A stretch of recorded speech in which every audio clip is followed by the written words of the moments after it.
Here's how to build your very own career bot, totally from scratch, totally with the power of AI. So you come over to partyrock.aws, you click generate an app, and you say, build a resume keyword matching bot to help my students identify which keywords they're missing from their resumes. Pretty simple. Click generate. You're going to make sure that you're actually human. You're not just wasting their time. Go ahead and do all of that good stuff. And then you're going to see it actually start to build it in real time. Each of the different fields, from the introduction to the job description to the resume, getting ready for prime time.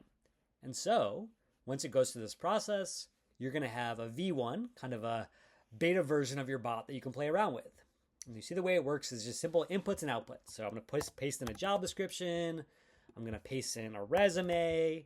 And then once I do all that, I go ahead and I run this thing. And I can start to figure out, hey, I'm doing really good on these keywords, but I'm missing MarTech and public relations and SaaS.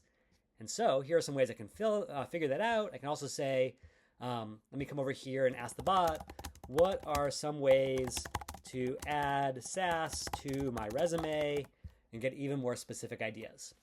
And once you want to customize that a little further, you come right over here, you click over here on the edit widget section, and you can literally change the prompt so it's more focused on certain things or less focused on other things, and it's exactly the way you want it. You click save, you leave edit, and when you're ready to share with others, you click share, you go to public or shared, and you click save, and now you've got an amazing bot to share with the world, share with your students. So go out there, build some bots, and rock that world.